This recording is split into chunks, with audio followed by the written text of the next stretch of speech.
Police పాలన. నమస్తే తెలంగాణ తీసుకుందాం.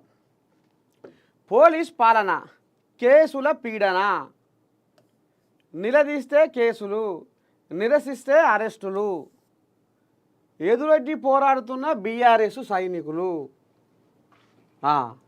ఇక మరి ఇదంతా కథ మతలబు దేని గురించి, ఏంది ఏం కథ అంటే, అసహనంతో ఊగిపోతున్న రేవంత్ సర్కారు రాష్ట్రంలో అప్రకటిత ఎమర్జెన్సీ, ఫ్లెక్సీ పెట్టిన కేసు, క్షీరాభిషేకం చేసిన కేసు, కేసు లేందని నిలదీసిన కేసు, ఇందిరమ్మ రాజ్యం అంటూ అణచివేత పర్వం, అన్ని రంగాలపైన తీవ్ర నిర్బంధం, బీఆర్ఎస్పై ఊరూరా ఉక్కుపాదం, పోలీసుల్ని ఉసిగొల్పి శ్రేణులకు వేధింపులు, కేటీఆర్ సహా నేతలపై కేసుల దాడి, మీడియాకు సోషల్ మీడియాకు బేడీలు, సర్కారు వైఫల్యాలను ఎండగట్టి ప్రజాకోర్టులో నిలబెడుతున్న గులాబీ నేతలు, లగచర్ల లడాయి, మూసీ విధ్వంసము, హెచ్సియు అన్నింట అదే ప్రతిఘటన. సరే, ఇప్పుడు ఏమంటారు వీళ్ళు? పోలీసు పాలన, కేసుల పీడన. సరే,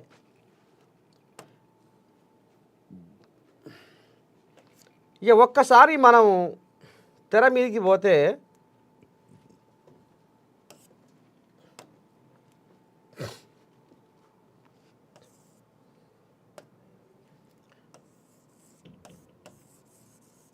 గత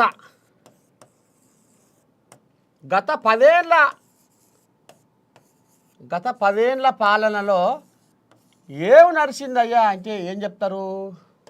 ఏమి నడిచిందయ్యా అంటే,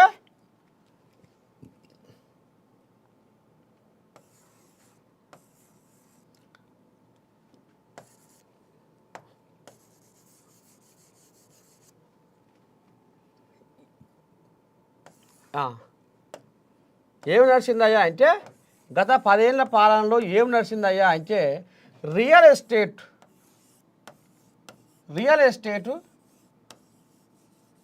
నడిపించిండు పెద్ద మనిషి. ఇప్పుడు ఫామ్ హౌస్లో జోలపాట వాడిపించుకొని తమాషగా నిద్రపోతున్న కేసీరావు. మరి ఏంది ఏం కథ? మరి రియల్ ఎస్టేట్ ఏం చేసిండు? పోలీసులను అడ్డం పెట్టుకొని ఏ రకంగా నిర్బంధించిండు, ఏ రకమైన పరిపాలన చేసిండు అంటే మనం ఇప్పుడు చెప్పుకోక తప్పదు.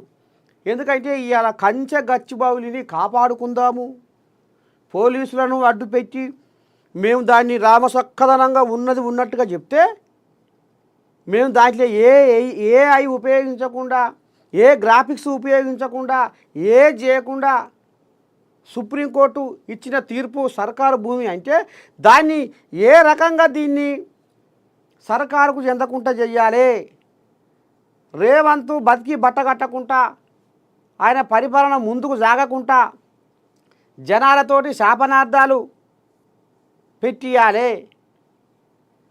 అందుకనే ఇక వీళ్ళు ఇప్పుడు కేటీ రాములు ఏం ముంగటేసుకున్నాయ్యా అంటే, జింకలు ఊ అంటున్నాయి, నెమలీలు అంటున్నాయి అని ఇక మరి కథ మొదలవ అంత పిచ్చ కథ, కట్టు కథ అల్లి రామసకథనంగా కథ నడిపించిండు. మొత్తానికి కంచె గచ్చిబౌలుని కాపాడుకుందాము, ఒకవేళ దాన్ని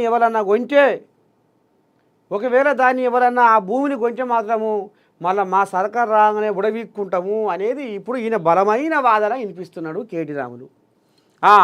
ఇక మరి వీళ్ళు 10 ఏళ్ల కాలంలో ఏం చేసిర్రయ్యా అంటే, మరి వీళ్ళు భూములు అమ్మలేదా?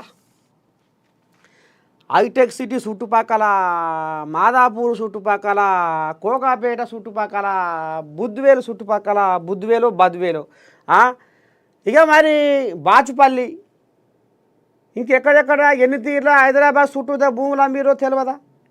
43 లక్షల భూములు, 43 లక్షల అటవీ భూములు కూడా వీళ్ళు మింగేసిర్రు.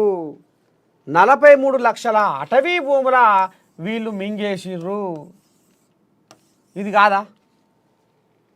ఇక ఇప్పుడు ఏమన్నా అంటే, పర్యావరణాన్ని విధ్వంసం చేసేందుకు కాంగ్రెస్ సర్కారు కంకణం కట్టుకుంది, చెట్లను మొత్తం నాశనం చేస్తుంది, మూగజీవులకు, వన్యప్రాణులకు అడవిలో తావు లేకుండా చేస్తుంది కాంగ్రెస్ సర్కారు అని ఇప్పుడు బీఆర్ఎస్ వాళ్ళు బొల్లికూతలు కూస్తున్నారు. మరి 10 ఏళ్ల రాజ్యంలో కేసీరావయ్య ఏం చేసిండయ్యా అంటే, కేసీరావయ్య కేటీ రామయ్య ఇద్దరు రియల్ ఎస్టేటే నడిపించిర్రు. అందుకనే ఇప్పుడు అక్కడక్కడ అంటుర్రు, ఆనాడు కేసీరావు ఉన్నప్పుడే జర రియల్ ఎస్టేటు బగ్గా నడిచింది, బ్రహ్మాండంగా నడిచింది. కానీ ఇప్పుడు పక్కేసుకొని పండుకుందిగా రియల్ ఎస్టేటు అనేది గుసగుస. ఎందుకంటే వీళ్ళు ఈ కథ 43 లక్షల అటవీ భూములను ఆగవాగం జగన్నాథం చేసి అమాంతం మింగేసిర్రు. ఇక ఇప్పుడు ఏమన్నా అంటే వన్యప్రాణులను వీళ్ళు హింసిస్తుర్రు, బాధ పెడుతుర్రు అని అంటుర్రు. మరి 13 లక్షల చెట్లు ఏమన్నంటే మేము హరితహారం పెట్టినాం, మేము తెలంగాణని పచ్చగా మరి పసరింపజేయాలని మేము హరితహారం పేరు మీద బొచ్చడు మొక్కలు నాటినాం, ఏదేదో ఉద్దారకం చేసినాం అని అన్నారు. మరి వీళ్ళేం చేసిరయ్యా? ఇగో 13 లక్షల చెట్లను వీళ్ళు పగ్గం పాడు చేసిర్రు. సచివాలయం కొత్త సెక్రటేరియట్లో 100 ఏళ్ళ చరిత్ర గల చెట్లను కూడా వీళ్ళు నాశనం పట్టించారు. 1000 చెట్లను సెక్రటేరియట్లో 1000 చెట్లను పగ్గం పాడు చేసి 7 కాడికి కూలగొట్టించారు చెట్లు. అప్పుడైతే ఒక్కొక్కరైతే నీ దండం పెడితే కాకి శోకం తీసిర్రు. 100 ఏళ్ళ చరిత్ర గల చెట్లను సర్వనాశనం చేస్తుర్రు. అది బాగలేదు, ఇది బాగలేదు, వాస్తు బాగలేదని ఏదేదో పిచ్చ కథలు చెప్పి ఆగం పట్టించారు. మరి ఈ రియల్ ఎస్టేట్ పుణ్యమా అని వీళ్ళు అందిన కాడికి సర్కారు భూముల అందిన కాడికి కంచెబడ్డ భూమిని కబ్జా పెట్టి కంచెబడ్డ భూమిని దాన్ని పెద్ద పెద్ద బడా మరి కార్పొరేట్ శక్తులకు దారాదత్తం చేసిన పుణ్యం వీళ్ళది కదా. ఇక ఆ పాపం అంతా ఇప్పుడు రేవంతమయ్య ఏం చేస్తుండు? ఆ పాపం అంతా వీళ్ళ హయాంలో ఎన్ని లక్షల ఎకరాలు మరి కబ్జాకు గురి కాబడ్డాయి, ఎన్ని వేల ఎకరాలు వీళ్ళు అమ్ముకొని లొట్టలేసుకున్నారు, ఎక్కడెక్కడ ఏ అవినీతి జరిగింది 10 ఏళ్ల కాలంలో. ఇప్పుడు దాని మొత్తం ఇక తీగలాగుతా ఉండు. ఇక మరి తీగలాగితే డొంక కదిలినట్టు ఇయ్యాల కాకపోయినా దేనికైనా తొందరపడకు, కాలమే నిర్ణయిస్తుంది అనేది ఎంత అక్షర సత్యమో. ఇప్పుడు రేవంతమయ్య తీగలాగుతుండు కాబట్టి ఏదో ఒకరోజు డొంక కదులుతుంది. ఈ కల్వకుంట్ల కుటుంబం ఈ పాపాల పుట్ట పక్కన వలిగిపోతుంది. చూడు 43 లక్షల అటవీ భూములనే వీళ్ళు ఇక మరి ఎంత ఏమన్నంటే ప్రాజెక్టుల పేర, ఏమన్నంటే అభివృద్ధి పేర, ఏమన్నంటే అది ఇది మూసి లొట్టపీసు మాసిపత్రి. మరి ఇప్పుడు రేవంతమయ్య సుప్రీంకోర్టు ఇచ్చిన తీర్పు ప్రకారము సర్కారుదే భూమిది అంటే సర్కారు భూమి అని తెల్లవైనాక అమ్మా ఈ భూమి కనుక అమ్ముకొని ఈ భూమి కనుక ఏమన్నా పుసుకున ఇచ్చేస్తే ఇక ఈయన మనకు దొరకడు, ఈయన బిర్రైతాడు, ఈయన సంసారం గట్టి పడుతుంది, ఈయన తెలంగాణ సంసారాన్ని బిర్రు చేస్తాడు. మరి ఏం చెయ్యాలి? ఏదో చెయ్యాలి, బట్ట కాల్చి మీదెయ్యాలి, విద్యార్థులను ఉసుగొల్పాలి, వాళ్ళకు షాయలో బిస్కెట్లో టిఫిన్లో తినబెట్టి లెగా అనాలి. సామాన్య జనాలకు ఇదంతా ఒక కట్టుకథ పిచ్చకథ తయారు చేసి జింకలు మొత్తం ఇదైపోతున్నాయి, చచ్చిపోతున్నాయి, వాటి కళ్ళకి వెళ్ళి నీళ్లు గారుతున్నాయి, నెమలీలు పాపం నాట్యమాడే నెమలీలు అడ్డం పడ్డాయి. ఇక ఈ రకంగా గ్రాఫిక్స్లు తయారు చేయాలి, సామాన్యుల కళ్ళు కట్టాలి, వాళ్ళను మన మోసాన్ని వాళ్ళకు తెలవకుండా నిజమే అని నమ్మేటట్టుగా చెయ్యాలి.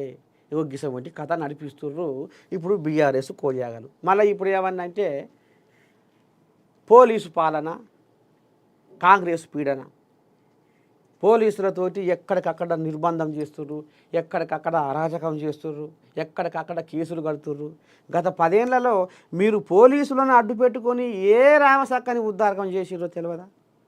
పోలీసులతోటి రైతులను కొట్టించిన చరిత్ర మీది కాదా? పోలీసులతోటి దళితులను కొట్టించిన చరిత్ర మీది కాదా? పోలీసులతోటి పాపం న్యాయం కోసము మరియమ్మ న్యాయం కోసము మరి పోలీస్ స్టేషన్లకు ఇదైతే ఆమెను ఏ రకంగా ఇది చేసిరో, ఆమెని ఏ రకంగా కేసులో ఇరికించిరో, ఆమె నరకయాతన చూపించి ఆఖరి కోసరకాల ఆమెను మింగిరో తెలియదా? ఇదంతా నువ్వు చేయించిన పనే కదా, నీ పుణ్యమే కదా. అందుకనే నీ పాపాల పుట్ట మొత్తము పక్కన వలిగే రోజులు, ఆ గడియలు దగ్గరికి వస్తున్నాయి. దీని మీద రేవంతమయ్య నిఘా పెట్టి దీన్ని ఈ ఈ పాపాల పుట్టను ఎట్ట పక్కన వలగొట్టాలి. గతంలో వీళ్ళు చేసింది పాలన కాదు. వీళ్ళు ఏం చేసిర్రయ్యా 10 ఏళ్ల కాలంలో బీఆర్ఎస్ వాళ్ళు రియల్ ఎస్టేట్ చేసిర్రు, అందిన కాడికి దోసుకున్నారు. ఇక ఇంత ఉద్దారకం జరిగితే ఇప్పుడు బీజేపీ వాళ్ళు అంటారు, ఏమంటారు బీజేపీ వాళ్ళు, ఇక దీన్ని ఇటు కాకుండా అటు కాకుండా ఎట్ట చేయాలి, ఏం చేయాలి, ఎట్టనన్నా చేసి ఇది కేంద్రం పరిధిలోకి తీసుకుపోవాలి. మరి ఆనాడు కేసీరావు కేటీరావును రియల్ ఎస్టేట్ చేసి బడా కంపెనీ వాళ్ళకు తొత్తులుగా మారి వీళ్ళ స్వార్థం కోసము మరి ప్రజాధనాన్ని లూటీ చేసుకుంటా 43 లక్షల అటవీ భూములను ఆగం చేసుకుంటా అమ్ముకుంటా మింగుకుంటా ఎగనాక్కుంటా దిగమింగుకుంటా చేస్తుంటే మరి ఆయల్ల వీళ్ళు రియల్ ఎస్టేట్ చేసి భూములు సర్కారు భూముల పొతం పడుతుంటే తూర్పాల పడుతుంటే బీజేపీ వాళ్ళ కళ్ళు మూసుకపోయినాయా? బీజేపీ వాళ్ళ కళ్ళు అత్తగారింటికి పోయినాయా? ఆయల్ల ఎందుకో నోరు లేవలేదు బీజేపీ వాళ్ళకు అని ఇప్పుడు జనాలు అనుకుంటున్నా ముచ్చట. ఇది నర్సే తాతే అంటలేడు, ఇప్పుడు అక్కడక్కడ గుసగుస బయటికి వస్తుంది. మరి ఏం చేయాలి? ఇప్పుడు సర్కారు సంతకపేటలో శాసకాన లేదు అనేది అందరికీ ఎరుకున్న ముచ్చట, ఇదొక భాగం. మరి సంసారాన్ని నడిపియాలి కదా. అంటే రేవంతమయ్య ఈ భూములను ఏడవేలం పాడవాడి ఏడ అమ్ముకొని నడిపిస్తాడు, ఎట్లా బిర్రవుతాడు? మరి సంసారం ఎట్లా నడవాలి? మీరు సర్కారు భూములు అమ్ముకుంటేనేమో సంసారులు, ఇక కటింబళ్ళు ఈ అమ్ముకుంటేనేమో వ్యభిచారులు, అంతేనా? ఇగో ఇది కథ. మరి బీజేపీ వాళ్ళ కళ్ళు ఎందుకు మూసుకుపోయినాయి? ఆనాడు లక్షల కోట్ల విలువైన భూములు 43 లక్షల అటవీ భూములు మొత్తం ఆగమయ్యి జగన్నాథమయ్యి అల్లకల్లోలమయ్యి మొత్తం ఎగేసుకొని దిగమింగితే మరి ఆయన బీజేపీ వాళ్ళ కళ్ళు ఎందుకు మూసుకుపోయినాయి? కేసీరావయ్య భూములు అమ్ముతుంటే, బీఆర్ఎస్లు భూములు అమ్ముతుంటే, ఈయన ఊరికేనే దేశ్కి నేత కూజ రాయి తీయలేనోడు ఏట రాయి తీయబోతున్నా అన్నట్టుగా జనాలు అనుకుంటుంటే నేను దేశ్కి నేత కాబోయే ప్రధాని అంటే అమ్మని తాత కొడుక, ఇదా నీ కథ? నువ్వు సర్కారు భూముల పొతం బట్టి అందిన కాడికి ఆడాడ పొరంబోగు భూములు, సర్కారు భూములు, ఆ భూములు ఈ భూములు అసైన్ భూములు మొత్తం కబ్జా పెట్టి కథం పెట్టించి ఇక నాకుంటా నువ్వు పక్క దేశాల్లో మళ్లించుకుంటా నువ్వు ఈ రకంగా ఉపాయం చేస్తున్నావు తాత కొడుక, నువ్వు దేశానికి నేతవైతావు, నువ్వు ప్రధానమంత్రి అవుతావు అని కర్రు కాల్చి ఎర్రగా వాత పెట్టారు జనాలు. మరి బీజేపీ వాళ్ళకు ఎందుకు సోయలేకపాయే? కేసీరావయ్య నిట్ట నిలువున కేటీరాములు నిట్ట నిలువున భూములు అమ్ముతుంటే పెద్ద కంపెనీ వాళ్లకు భూములను దారాదత్తం చేస్తుంటే మరి బీజేపీ వాళ్ళ కళ్ళు ఎందుకు మూసుకుపోయే? ఇప్పుడు ఈ ఏదైతే యూనివర్సిటీ భూములు అని సెంట్రల్ యూనివర్సిటీ భూములు అని హెచ్సియు భూములను ఇవాళ కేంద్రం పరిధిలోకి తీసుకుపోవాలి. రేవంతానికి దీని మీద హక్కు లేకుండా చేయాలి, అసలు దీనికి జిమ్మదారు లేకుండా చేయాలి, ఈయనతోని దానికి సంబంధం లేకుండా చేయాలని ఇప్పుడు కంకణం ఎందుకు కట్టుకురు బీజేపీ వాళ్ళు? ఇప్పుడు ఇది గ్రీన్ ట్రిబ్యునల్ కాడికి పోయింది, గ్రీన్ ట్రిబ్యునల్. ఇక దాని పరిధిలో పోయినాక ఇది ఇప్పుడు సెంట్రల్ గవర్నమెంట్ ఆధీనంగా పోయింది.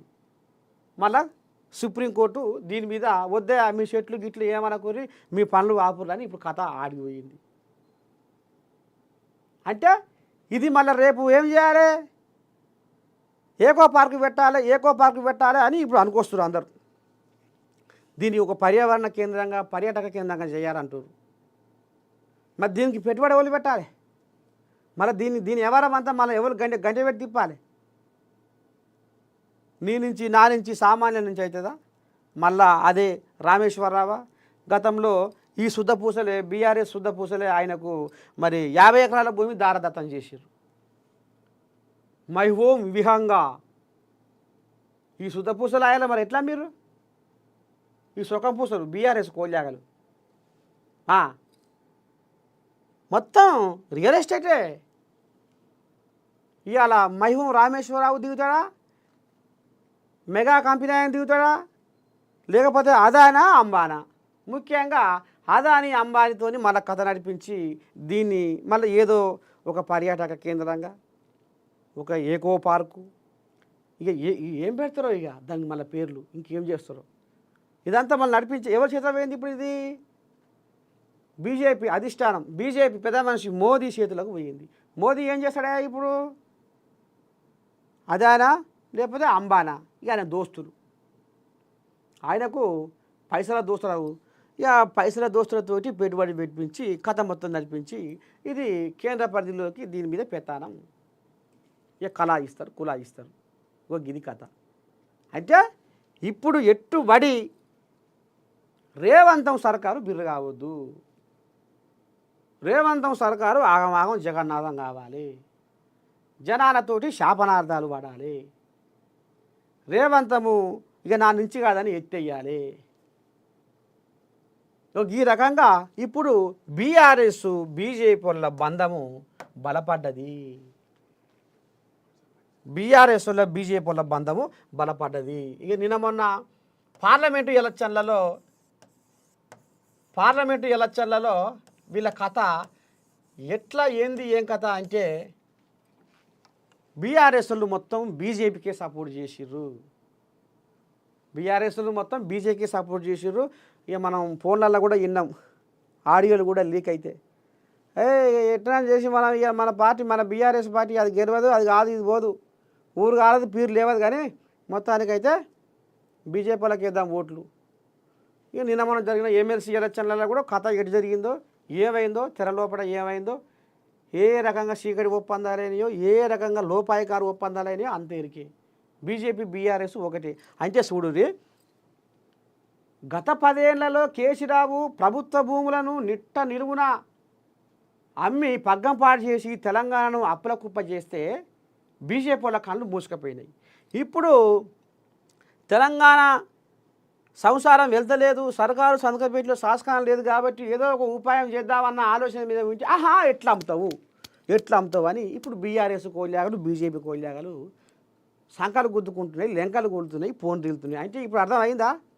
ఇప్పటికైనా జనాలు బీజేపీ బీఆర్ఎస్ ఒక్కటే అనేది ఇప్పుడు తేడతెల్లం అయిందా కాలేదు.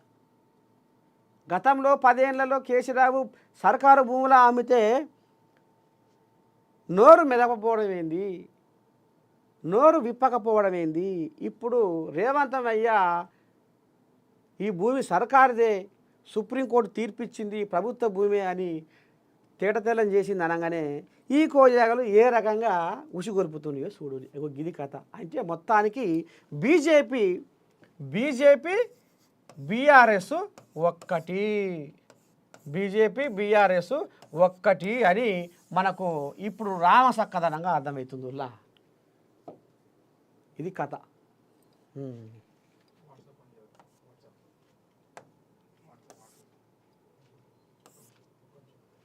ఏం వాచ్ చేస్తారే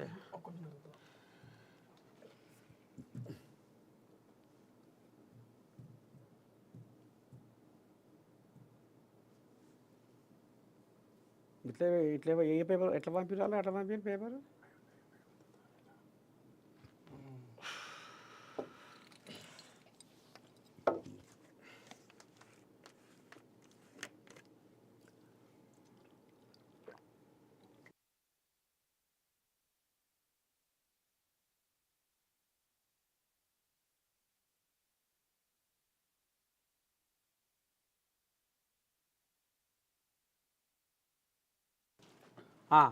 ఇక సరే మా కోళ్ళాక ఈ పేపర్ వెళ్ళాక జర కింద మీద చేసింది పెట్టరాక ఇక మళ్ళీ ఇప్పుడు సై చేసింది.